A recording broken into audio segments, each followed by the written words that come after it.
आज से हम लोग शुरू करने जा रहे हैं अपनी नई लेक्चर सीरीज जिसका नाम है ASP.NET Core Web API। इसको समझने से पहले हम लोग ये समझते हैं कि वेब API क्या होती है और ये हमारी एप्लीकेशन में किस तरीके से एक बहुत इंपॉर्टेंट रोल प्ले करती है।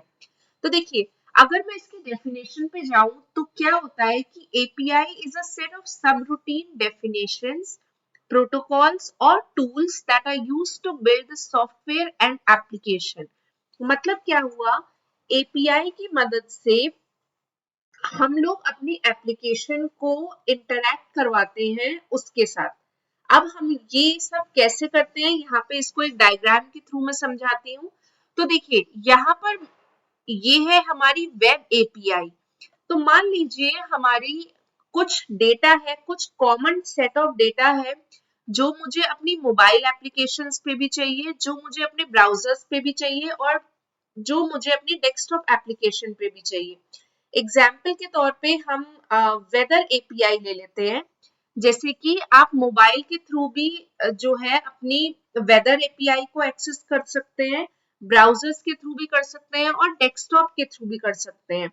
तो क्या होता है फ्रेंड्स, ये सब जो होती है मोबाइल एप्लीकेशन, ब्राउजर और डेस्कटॉप एप्लीकेशन, ये हमारे कहलाते हैं क्लाइंट्स।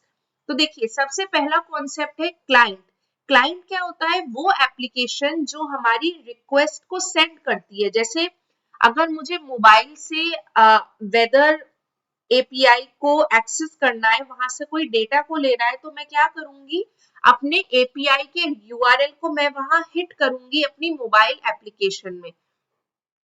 अगर मुझे डेस्कटॉप या किसी और प्लेटफॉर्म जैसे IoT हो गया, ब्राउजर्स हो गए, अगर मुझे वहां से अपना डेटा लेना है उसी सेम वेब API से, तो मैं क्या करूंगी, रिक्वेस्ट सेंड करूंगी अपनी वेब API को। तो ये सब हमारे कहलाते हैं क्लाइंट्स, जो कि हमारी इंफॉर्मेशन लेना चाहते हैं हमारे वेब API से। नेक्स्ट आता है हमारा सर्वर। सर्वर मतलब the application that responds with data और सर्विसेज। तो देखिए, वेब API क्या करता है, हमारा क्लाइंट से इंफॉर्मेशन लेता है, जो रिक्वेस्ट है वो मेरी क्लाइंट से वेब API में आती है। वेब API मेरी डेटाबेस और सर्विसेज के साथ इंटरैक्ट करता है और वो डेटा रिटर्न करते हैं databases to the web API और वेब API उसे वापस हमारे क्लाइंट पे एज अ रिस्पॉन्स रेंडर करवा देता है। तो सर्वर क्या होते हैं हमारे, वो एप्लीकेशन जो कि रिस्पॉन्ड करती है हमारी डेटा या सर्विसेज के साथ। नेक्स्ट है हमारा, देखिए, रिक्वेस्ट। तो रिक्वेस्ट क्या होती है, जैसे कि मैंने आपको समझाया कि जो क्लाइंट होते हैं हमारे, क्लाइंट एप्लीकेशन होती है, जैसे कि मोबाइल हो गया, वो रिक्वेस्ट सेंड करती है वेब API को। एग्जाम्पल के तौर पे वो बोलेगी कि मुझे सारे यूजर्स के डेटा को रिटर्न करवाओ, राइट। तो ये क्या करेगा, डेटाबेस में जाएगा, यूजर्स के डेटा को कलेक्ट करेगा और जिस भी क्लाइंट ने उस रिक्वेस्ट को भेजा है वो करस्पॉन्डिंग रिक्वेस्ट एज सॉरी वो हमारी रिस्पॉन्स को रेंडर करवाएगा उस पर्टिकुलर क्लाइंट के पास। नेक्स्ट है हमारा रिस्पॉन्स। अब देखिए, जो भी डेटा रिटर्न होता है हमारे API में, अब वो कैसे रिटर्न होता है, वो किस फॉर्मेट में होता है। जो डेटा रिटर्न हो रहा है हमारा, वो हमारा JSON या XML फॉर्मेट में होता है और वो क्लाइंट की रिस्पॉन्सिबिलिटी होती है कि किस तरीके से उसको डेटा रेंडर करवाना है अपने ऊपर। नेक्स्ट आता है फ्रेंड्स हमारा एंड पॉइंट। एंड पॉइंट क्या होता है, वो URL होता है जो हमारी वेब API को एक्सेस करने में हेल्प करता है। जो URL हम लोग टाइप करते हैं अपनी क्लाइंट एप्लीकेशन में, जैसे कि ब्राउजर में मैंने एक URL डाला और उसे हिट किया, तो वो जो URL हिट होता है, जो वेब API का होता है, उसको बोलते हैं हम लोग एंड पॉइंट। नेक्स्ट फ्रेंड्स है हमारा HTTP प्रोटोकॉल। तो HTTP प्रोटोकॉल क्या होता है, देखिए, जब भी हमें डेटा को एक्सेस करना होगा अपनी वेब API की हेल्प से, तो हम लोग कुछ रिक्वेस्ट फॉर्मेट्स को यूज करते हैं, जैसे कि गेट। अगर मुझे कोई गेट रिक्वेस्ट करनी है, मतलब मुझे कुछ इंफॉर्मेशन रिट्रीव करवानी है अपने API से। पोस्ट रिक्वेस्ट, मुझे कोई रिक्वेस्ट अपने API में फीड करवानी है। पुट, कुछ मॉडिफिकेशन या अपडेशन करवाना है अपने वेब एपीआई में, और डिलीट, अगर मुझे किसी डेटा को डिलीट करना है अपने वेब एपीआई से। तो ये मेरे HTTP मेथड्स हो गए। और स्टेटस कोड्स ये होते हैं कि देखिए अगर मेरा पूरा प्रोसेस सक्सेसफुल हो गया तो कुछ रिस्पॉन्स कोड्स आते हैं, जैसे कि 200 विच इज ओके, 404 की नॉट फाउंड, और 500 अगर कोई सर्वर में एरर आ गया। तो एपीआई देखिए क्या होता है हमारे पास, एपीआई की मदद से एक यूआरएल होता है जो कि हम टारगेट एप्लीकेशन पे हिट करते हैं, राइट। अपनी एप्लीकेशन में उस यूआरएल को हम लोग पेस्ट करेंगे, जिसकी हेल्प से हमें डेटा या हमारी फंक्शनैलिटी मिलेगी। डेटाबेस हमारा, यहाँ पे देखिए जो डेटाबेस होता है वो मेरी वेब एपीआई से कनेक्टेड होता है, जिसमें हमारा डेटा स्टोर होता है और रिट्रीव हो सकता है।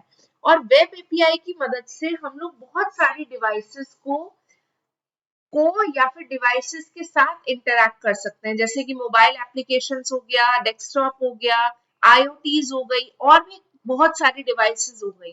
ये सारी डिवाइसेस मेरी कहलाती हैं मेरी क्लाइंट डिवाइसेस। नेक्स्ट स्लाइड पे आते हैं। तो देखिए फ्रेंड्स, यहाँ पर मैंने एक बहुत जनरल एग्जांपल के थ्रू मैं एक्सप्लेन कर रही हूँ अपनी वेदर एपीआई को, जो कि हम लोग अक्सर यूज करते हैं। तो देखिए यहाँ पर ये मेरा क्लाइंट है। सपोज मैं अपने लैपटॉप से एक यूआरएल पेस्ट कर रही हूँ अपनी वेदर एपीआई का, वो रिक्वेस्ट मेरे वेब एपीआई में जाएगी। मतलब कौन सी एपीआई में? वेदर की एपीआई में, राइट। अब वेब एपीआई क्या करता है? ये एक मिडिल मैन है, ये कम्युनिकेशन स्टैब्लिश करेगा क्लाइंट और हमारे डेटाबेस के बीच में। तो देखिए फ्रेंड्स, ये जो वेब एपीआई होती है ये मेरी कनेक्टेड होती है डेटाबेस से। जो भी रिक्वेस्ट, सपोज इसने गेट रिक्वेस्ट कोई भेजी है मेरी वेब एपीआई में, तो जो वेब एपीआई होगी वो क्या करेगी? डेटाबेस से इंफॉर्मेशन को कलेक्ट करेगी, या फिर यहाँ पे आप लोग देख सकते हैं कि वेदर सर्विसेज करके मैंने लिखा हुआ है। ये हमारा एक्सटर्नल प्रोवाइडर होगा जो हमारा लाइव डेटा को देता है, राइट।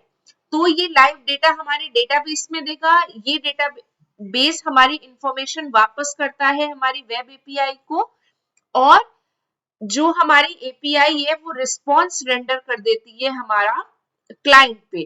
तो ये रिस्पॉन्स किस फॉर्म में होता है फ्रेंड्स? ये हमारा एक्सएमएल या फिर हमारा जेसन फॉर्मेट में होता है। और किस तरीके से इसको रेंडर करवाना है ये अब मेरे क्लाइंट पे डिपेंड करता है।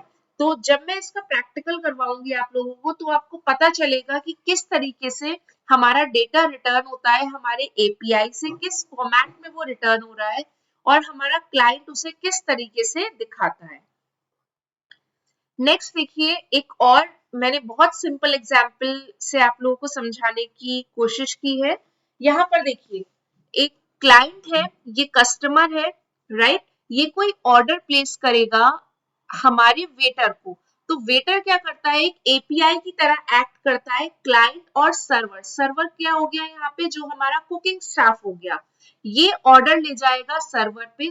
यहाँ पर जो भी ऑर्डर इस एपीआई ने इसको दिया है, मतलब जो वेटर ने इसको ऑर्डर प्लेस किया है, ये उस ऑर्डर को प्रिपेयर करेगा, ये उस फूड को प्रिपेयर करेगा, ये रिटर्न करेगा उस फूड को वेटर को, और वेटर उसे वापस अपने क्लाइंट के पास ले जाएगा। तो यहाँ पर एक ब्यूटी देखिए आप, क्लाइंट और सर्वर, मतलब जो यूजर है वो या कस्टमर है, वो ऐसा नहीं है वो डायरेक्टली अपना हमारे कुकिंग स्टाफ के पास जाएगा और वो बोलेगा कि मुझे ये खाने को चाहिए, ऐसा नहीं होता, राइट। तो क्लाइंट और सर्वर के बीच में कोई भी कम्युनिकेशन नहीं है। जिस तरीके से ये वेटर जो है वो सिंप्लीफाई कर रहा है कम्युनिकेशन कस्टमर और किचन के बीच में, तो सिमिलर तरीके से जो एपीआई होती है वो इनेबल करती है कम्युनिकेशन को क्लाइंट और सर्वर के बीच में, without the client needing to know about the server works. मतलब क्लाइंट को ये भी जानने की जरूरत नहीं है कि सर्वर हमारा किस तरीके से रिक्वेस्ट को प्रोसेस करता है। उसको क्या चाहिए? उसको सिर्फ अपना रिस्पॉन्स चाहिए। अब वो रिस्पॉन्स किस तरीके से सर्वर हमारा ला रहा है, उससे हमारे क्लाइंट को कोई मतलब नहीं होता। क्लाइंट क्या होता है फ्रेंड्स हमारी, जैसे कि मैंने अपने जस्ट आपको समझाया, हमारी अलग अलग एप्लीकेशंस जो एपीआई को यूज करना चाहती हैं। नेक्स्ट देखिए यहाँ पे कुछ थ्योरी है। तो देखिए एपीआई क्या है, जैसे कि मैंने बताया एप्लीकेशन प्रोग्रामिंग इंटरफेस, और ये ब्रिज की तरह एक्ट करता है बिटवीन डिफरेंट सॉफ्टवेयर एप्लीकेशंस। तो देखिए वेब एपीआई की मदद से हम लोग क्या कर सकते हैं, अलग अलग सॉफ्टवेयर एप्लीकेशंस में उसी सेम एपीआई को यूज कर सकते हैं। अगर देखिए हमारे पास कोई भी वेब एपीआई नहीं होगी तो क्या होगा, हमें देखिए डेटाबेस को कॉन्फ़िगर करना पड़ेगा सेपरेटली, मोबाइल एप्लीकेशंस के लिए अलग उसे कॉन्फ़िगरेशन करना पड़ेगा, डेस्कटॉप के लिए अलग, ब्राउजर्स के लिए अलग, आईओटीज के लिए अलग, और अगर कोई और मेरी क्लाइंट एप्लीकेशन होगी तो उसके लिए अलग तरीके से। तो इसीलिए हम जो कॉमन काम है उसको करने के लिए क्या यूज करते हैं, एक वेब एपीआई। तो इसकी मदद से क्या होता है,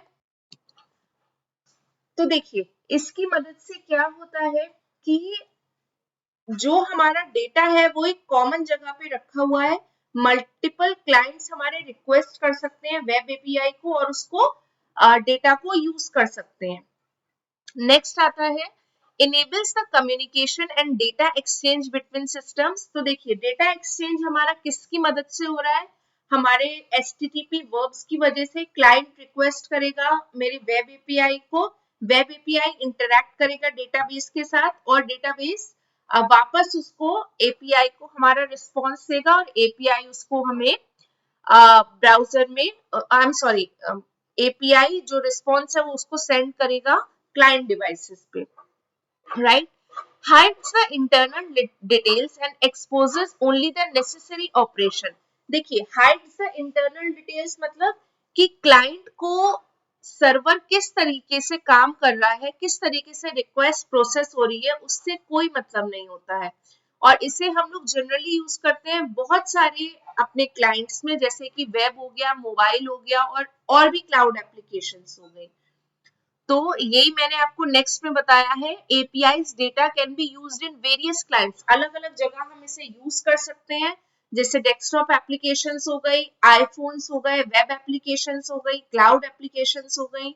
और web API can be access from different clients, अलग अलग क्लाइंट्स से हम लोग इस एपीआई को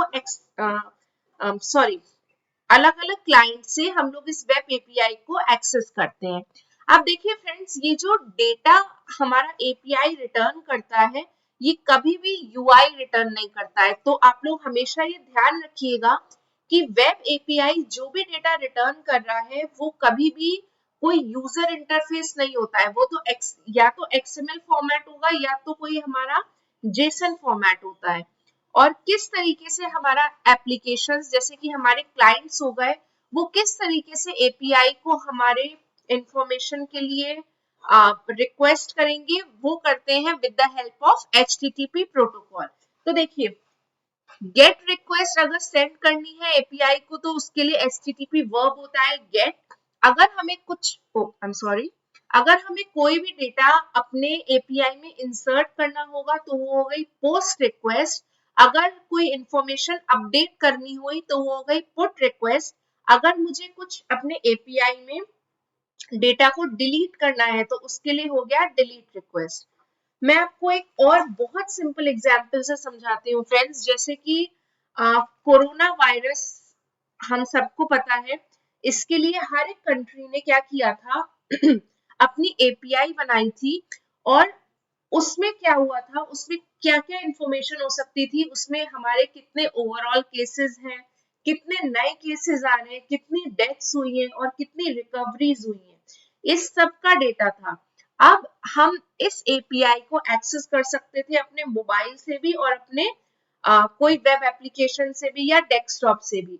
तो मान लीजिए एक हॉस्पिटल में कुछ नंबर ऑफ पेशेंट्स रिकवर हो गए हैं तो वो क्या करेगा, वो किसी भी क्लाइंट डिवाइस से वो इस इंफॉर्मेशन को फीड करवा देगा हमारे एपीआई में कि हाँ इतने जो केसेस हैं वो हमारे रिकवर हो चुके हैं। तो वो डाटा हमारे एपीआई में फीड हो गया जो अब बाकी क्लाइंट्स हमारे यूज कर सकते हैं।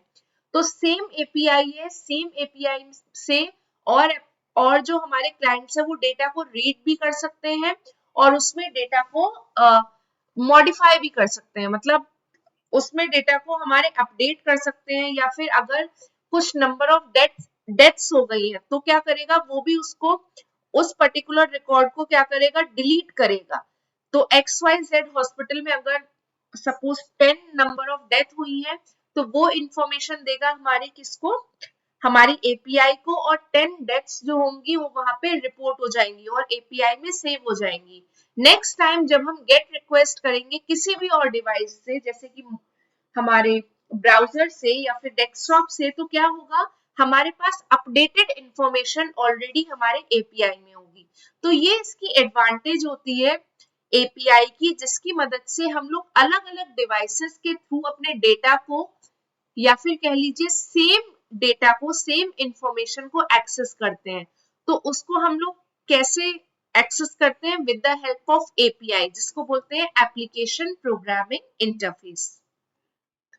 आई होप फ्रेंड्स ये लेक्चर आपको क्लियर हुआ हो। अगर आपको कोई भी डाउट हो तो प्लीज कमेंट सेक्शन में उसको मेंशन करिए और इस वीडियो को लाइक, शेयर और सब्सक्राइब करिए। Thank you.